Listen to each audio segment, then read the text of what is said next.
Hey guys, welcome to logical learning NCERT course 10th class में आप सभी स्टूडेंटों का मोस्ट वेलकम है। चलिए स्टार्ट करते हैं प्रश्न क्रमांक सेकंड। और प्रश्न क्रमांक सेकंड है, एक द्विघात बहुपद ज्ञात कीजिए जिसके शून्यकों के योग तथा गुणनफल दी गई क्रमशः संख्याएं हैं। तो चलिए स्टार्ट करते हैं पहला सवाल और डालते हैं हल। तो पहला सवाल है 1/4 और कॉमा करके लिखा है -1। तो यहाँ पर आपको याद रखना है जो पहले सवाल में जो पहली संख्या दी हुई है ये शून्य का योगफल दिया हुआ है, यानी अल्फा प्लस बीटा का मान 1/4 दिया है। और गुणनफल यानी अल्फा इंटू बीटा का मान दिया है -1। तो चलिए इस सवाल को करते हैं हल। तो सबसे पहले लिखेंगे यदि दिए गए शून्यक अल्फा और बीटा हो तो चलिए लिखते हैं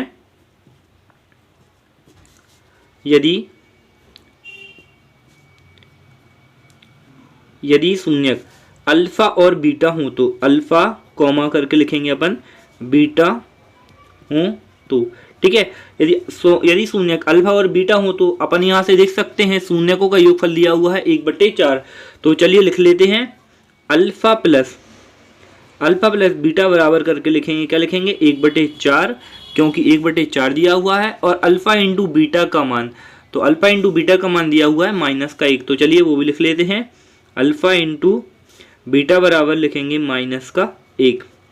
ठीक है। इतना लिखने के बाद एक द्विघात बहुपद समीकरण होता है, तो चलिए वो लिख लेते हैं। चूंकि द्विघात बहुपद समीकरण, तो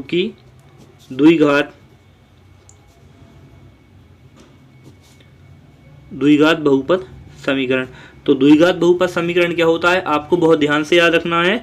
वह होता है, सबसे पहले आता है x², फिर उसके बाद आता है माइनस और फिर आता है अल्फा प्लस बीटा, है ना।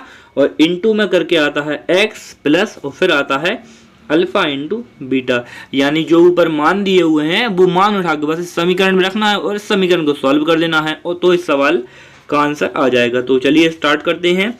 जहाँ पर x² है वहाँ पर x² रहने दीजिए माइनस का, और ये अल्फा प्लस बीटा का मान, तो यहाँ से देख सकते हैं अल्फा प्लस बीटा का मान 1/4 दिया हुआ है। तो चलिए लिख लेते हैं अल्फा प्लस बीटा का मान रखते हैं अपन 1/4 और इंटू में लिखा है x plus alpha into beta का मान -1।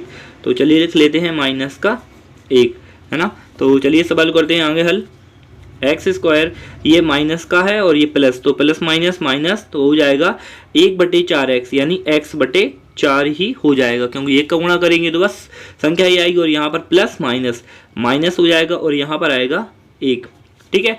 अब इस संख्या में आपको देख सकते हैं, इस संख्या में यदि अपन 4 का गुणा कर दें तो ये 4 से 4 कट जाएगा, है ना। तो चलिए थोड़ा सा आप रफ में देख लीजिए। मेरे समीकरण दिया हुआ है x² माइनस का x/4 और माइनस में करके दिया हुआ है 1। यदि अपन यहाँ पर 4 का गुणा कर दें तो मतलब यहाँ भी 4 गुणा होगा और यहाँ भी 4 गुणा होगा, तो यहाँ तो ये 4 से 4 कट जाएगा, है ना।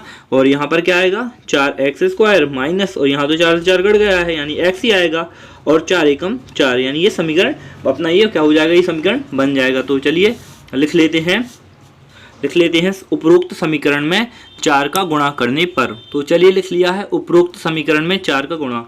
तो जब 4 का गुणा करेंगे तो यहाँ पर आएगा, क्या आएगा 4x² माइनस का, और सिर्फ यहाँ पर x बचेगा क्योंकि ये 4 से 4 कट गया है, और माइनस का यहाँ पर आ जाएगा 4।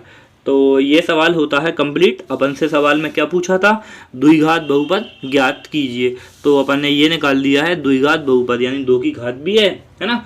तो यहाँ लिख देंगे अतः द्विघात बहुपद समीकरण। तो लिख दिया है अतः द्विघात बहुपद समीकरण 4x² माइनस का x माइनस का 4 होगा, और ये सवाल होता है कंप्लीट। चलिए स्टार्ट करते हैं सेकंड सवाल। और सेकंड सवाल है √2, 1/3। तो जो पहली संख्या दी हुई है, तो मैंने आपके लिए थोड़ी देर पहले सवाल में बताया है कि जो पहली संख्या है वह शून्यकों का योगफल है और जो दूसरी संख्या है वह शून्य का गुणनफल है।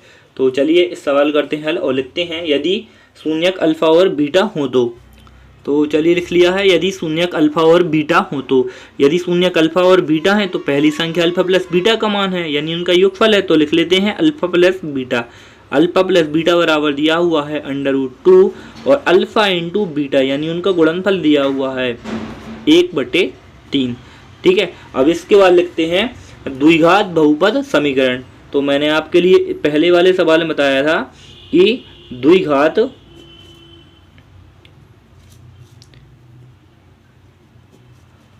बहुपद समीकरण। तो द्विघात बहुपद समीकरण क्या होता है?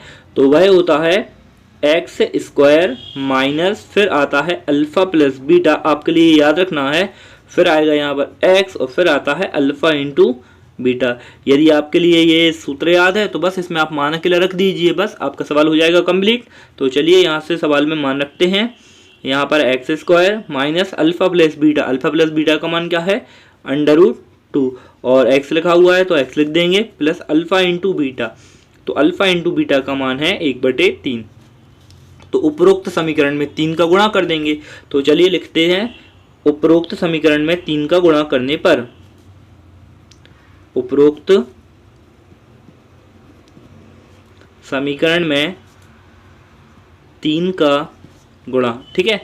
उपरोक्त समीकरण में जैसे ही आप 3 का गुणा करेंगे तो यहाँ पर आप देख सकते हैं यहाँ तो 3 आ जाएगा, तो हो जाएगा 3x स्क्वायर माइनस का, जब यहाँ पर 3 का गुणा होगा तो आगे 3 आ जाएगा, यानी 3√2 और बाहर क्या है x प्लस, और जब यहाँ पर 3 का गुणा होगा तो आप देख लीजिए जब यहाँ पर 3 का गुणा हुआ है यानी ये वाले 3 से ये वाला 3 कट जाएगा, तो यहाँ पर सिर्फ 1 बचेगा, ठीक है।